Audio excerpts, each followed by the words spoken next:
Louisiana Beer Reviews Special Edition Sweetwater Extra Pale Ale 420 Revisited. Okay, so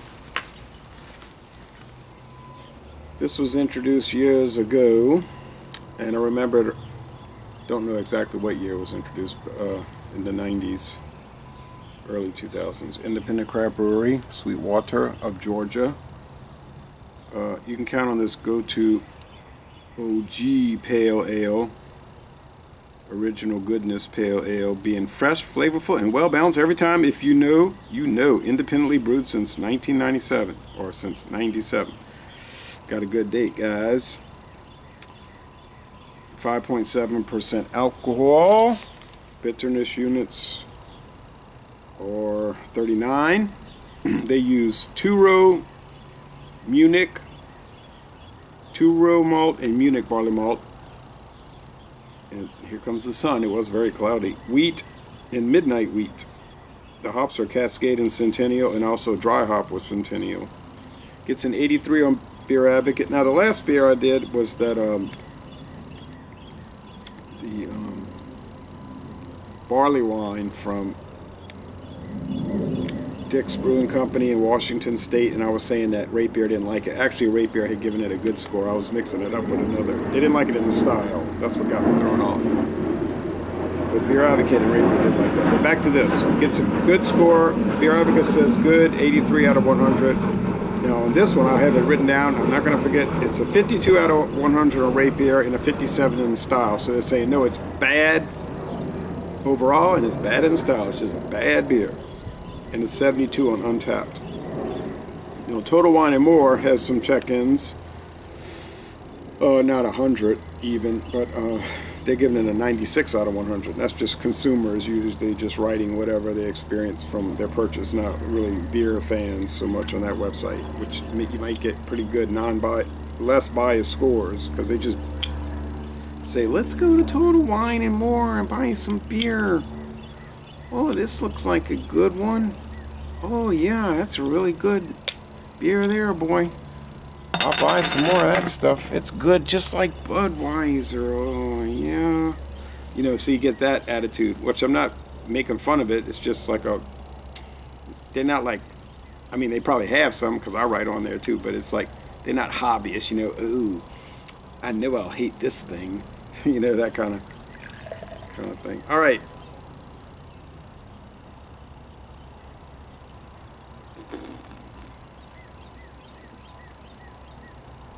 That was a race to the top.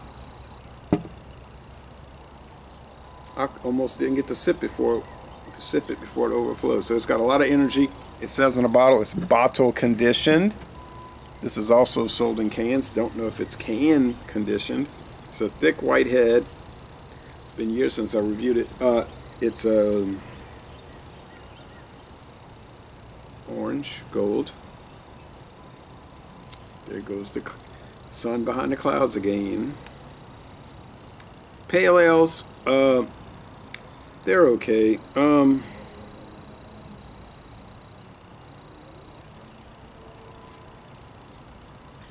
English one, Timothy Taylor Landlord, is dynamite.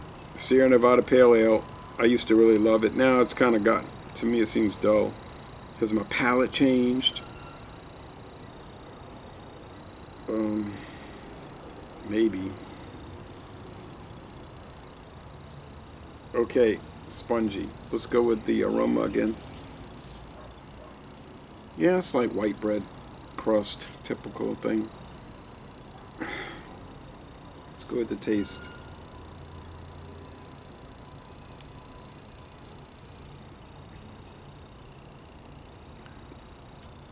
I remember when this first showed up, their beers in 2013. It's like a big thing, you know. Now, 10 years later, you see Sweetwater around here and there, but I'm not going to say that it's real popular. I don't think it's too popular. I don't think that people dislike the beers. It's just they want to try this and then on to something else. Not coming back. I got my standby beer. You know, I do the same thing.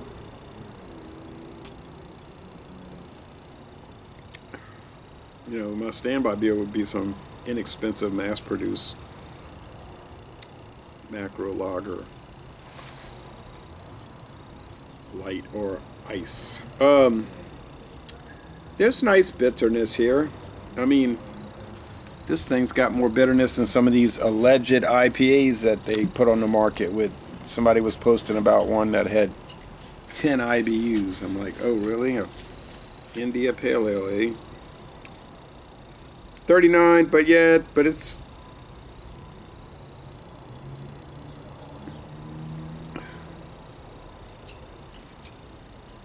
maybe I'd guess 39. If I didn't know, maybe I'd be saying like 33. It's pleasant. It's mild, mellow. Like I said, the white bread crust, a slight touch of fruit, like indistinguishable fruit.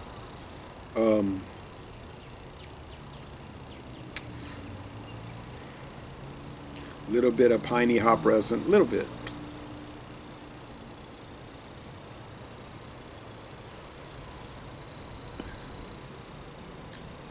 On that second sip, more of it came out. More of a, not piney though, more like a grapefruit. So it's got more bitterness and IPA characteristics than many of the new IPAs. Which is no knock against this. It's a knock against them. But this doesn't have, like, okay, I would have to do a blind taste test. Oh, and this was sent to me by Dr. Dave. Thank you, Dr. Dave, for sending me this and a bunch of other beers. What a great gift. Now, he realized that I had tried most of them. It's true, I have tried most of them. But some of them I haven't tried for years. So it's really a treat. Because, you know, I mean, I can get Sweetwater 420. But it's the kind of thing where I would just say, I wouldn't even think about buying it, you know, to revisit. Or Moosehead or Tonya.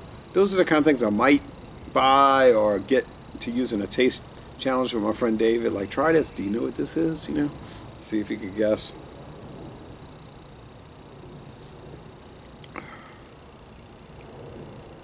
Medium bodied, dry finish. I mean, the beer is sort of sweet. Like, I'm going to say 3 out of 5 sugar cubes, but I don't know if it's really that sweet. But I'm going to say 3 out of 5 because it seems higher than 2.5. I'm not sure. 3 out of 5 sugar cubes. Bitterness.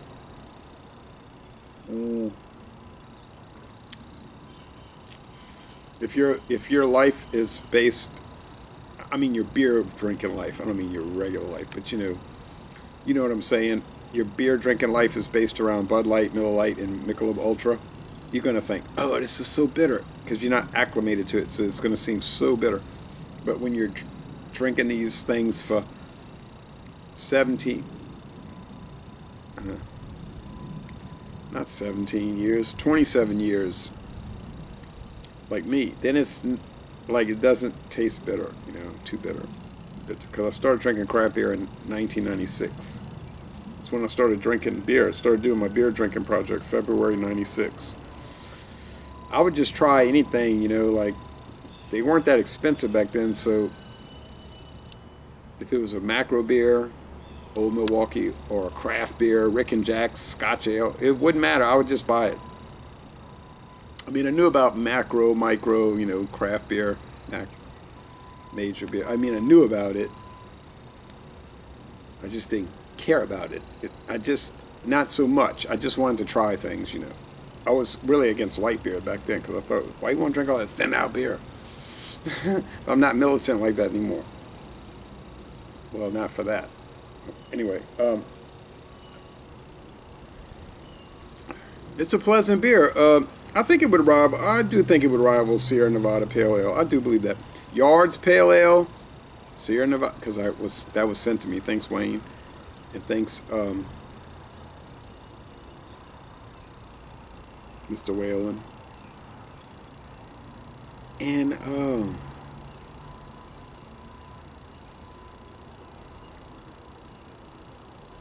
trying to think of other. You don't really see too many.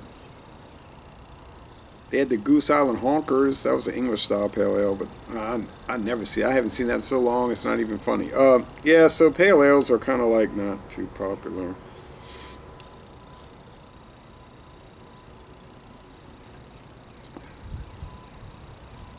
I like it. It's an excellent beer. Not really my style, but that's okay. Save the rest for the photo. Should be enough. So yeah, I'm going to score it 93 out of 100. 9.3 out of 10.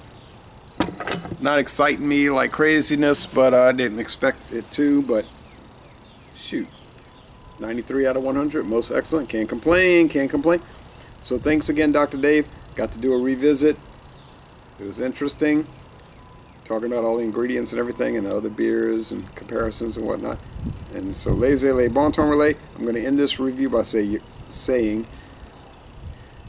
and I should do it too, because I know I always say visit these breweries, but I never really do it. By saying, y'all go to Georgia and visit the Sweetwater Brewery.